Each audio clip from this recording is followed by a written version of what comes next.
देखिए, यदि जीवन में तरक्की को प्राप्त करना, तो तरक्की प्राप्त करने के लिए हमें 3 चीजों का निर्धारण करना परम आवश्यक है।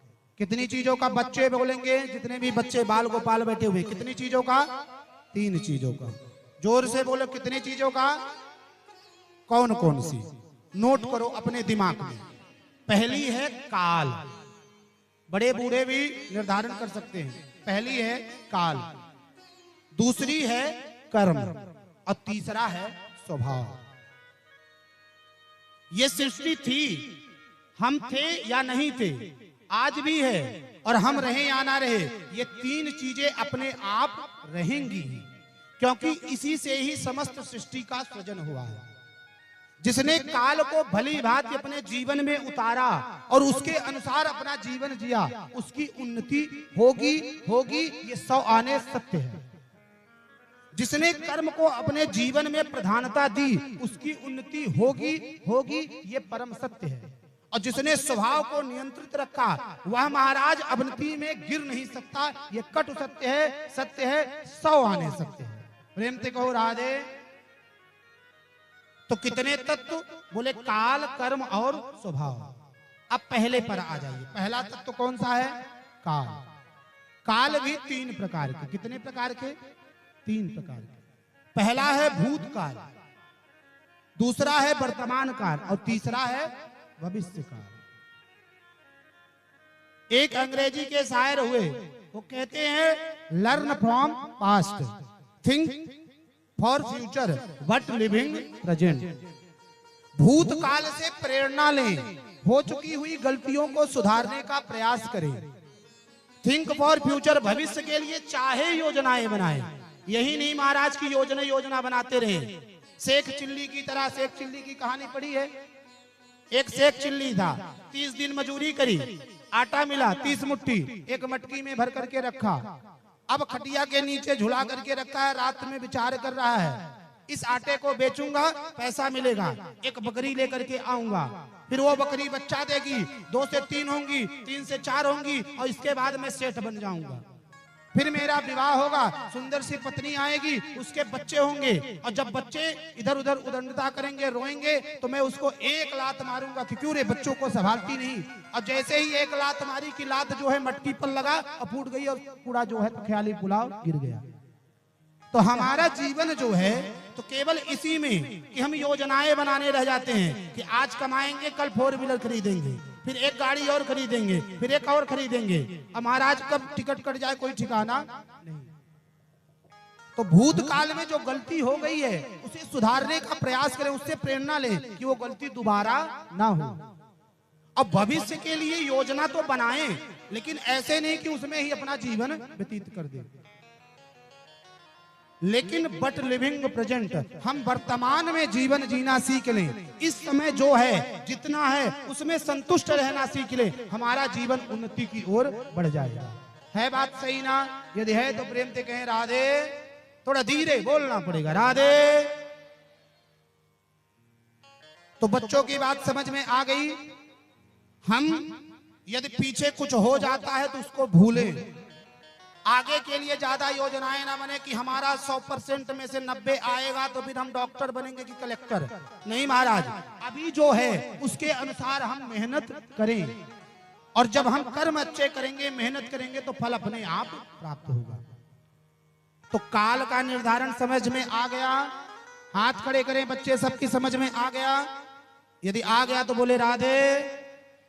अब दूसरा तत्व कौन सा है? बोले कर्म। कर्म के अंतर्गत भी 3 चीजें आती हैं। कितनी चीजें? 3। पहली है परीक्षा, दूसरी है प्रतीक्षा, और तीसरी है समीक्षा। पहली कौन सी है? परीक्षा। दूसरी कौन सी है? प्रतीक्षा। और तीसरी कौन सी है? समीक्षा। बोले आज का मानव जो है तो ज्यादातर हम परीक्षा देने से कतराते हैं। जैसे ही कठिनाई के कुछ पल आए तो हम उससे मुंह मोड़ लेते हैं कि कौन इसके चक्कर में पड़े। लेकिन हमारे यहाँ के कुछ जो यहाँ के बच्चे थे, कार्यकर्ता थे, जिस दिन कलश यात्रा होनी थी उस दिन थोड़ी सी बरसात होने लगी और भीड़ नहीं पहुंच पाई। हमारे आशीष जी का मनोबल टूट गया। बोले महाराज जी अब ज्यादा देर हो रही है, लेकिन हमारे जो यहाँ के कार्यकर्ता थे, मनीष दादा लोग, धीरज लोग, हमारे खासतौर से अंकित और धीरज ने बोली नहीं महाराज जी रैली तो निकलेगी। और दिव्य कलश यात्रा निकली और देखते ही देखते रास्ते में ही इतने लोग जुड़ गए कि जहां यहाँ पर केवल 150 लोग थे, देखते देखते ही भीड़ वो 500 में परिवर्तित हो गई। प्रेम से कहो राधे। तो बच्चे ध्यान रखें, कर्म का पहला गुण है परीक्षा देना। जीवन में आपके कठिनाई आएगी, लेकिन हम उससे मुंह ना मोड़े, हम उस परीक्षा के लिए तैयार रहें। आजकल होता क्या है कि हम जो है तो जैसे ही परीक्षा देते हैं तत्काल रिजल्ट चाहते हैं। हम भगवान की पूजा करते हैं, एक लड्डू चढ़ाते हैं और उनसे अपेक्षा रखते हैं कि तत्काल हमारी चकाचक जो है तो 50,000 की नौकरी लग जाए। प्रेम से कहो राधे। मैयाएं जो हैं तो सीधे ला करके नारियल भोले बाबा के सर पर फोड़ देती हैं, उसी के सर पर तुरंत चकाचक बेटे का विवाह हो जाए, एक सुंदर सी बहुरिया आ जाए घर में। प्रेम से कहो राधे।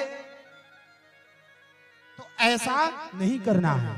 जब हम परीक्षा दें तो समय का इंतजार करें, क्योंकि बीज जब पड़ता है तो पहले महाराज वह अंकुरित होता है, फिर वह जमीन से बाहर आता है, फिर वृक्ष रूप में परिणित होता है, फिर फूलता है, फिर फलता है, फिर पक कर करके तैयार होता है ना, ऐसा प्रोसेस। तो महाराज जो हम कर्म कर रहे हैं, हमने परीक्षा दी, उसमें उसकी प्रतीक्षा भी करें उसके रिजल्ट आने में। और जब प्रतीक्षा का समय चल रहा हो तो उसके दौरान हम अपने जीवन की समीक्षा करते रहे कि भाई हमने परीक्षा तो ठीक प्रकार से दी है और कहां कहां हमसे गलती हुई है कि हमारा रिजल्ट जो है तो ठीक प्रकार से आए। तो कर्म का भी निर्धारण समझ में आ गया बच्चों, तेज से बोलो आ गया। यदि आ गया तो प्रेम से कहो राधे।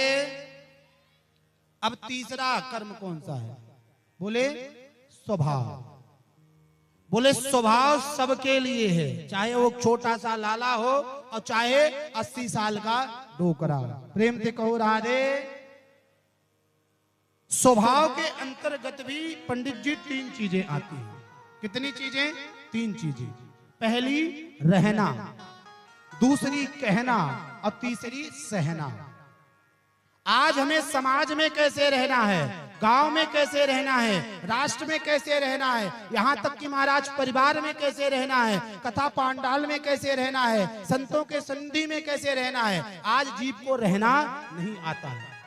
इसीलिए जीव जो है तो अवनति की ओर जाता है बात सही ना? यदि है तो जोर से मुंडी हिलाओ, कहो राधे। प्रेम से बोलो राधे। तो हमें रहना कैसे है यह हमें समझना होगा। दूसरी बात कौन सी है? बोले कहना। आज जीव को सब कुछ आ गया, लेकिन जीव को अपनी बात कैसे कहनी है यह नहीं आया। हम कहना कुछ और चाहते हैं और सामने वाला समझता कुछ और है, जिसके कारण हम निरंतर पीछे जाते हैं। जैसे एक उदाहरण से समझें।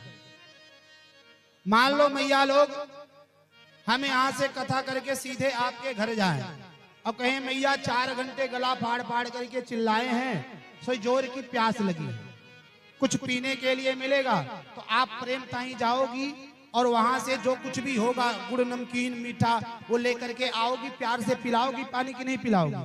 बोलो पिलाओगी ना?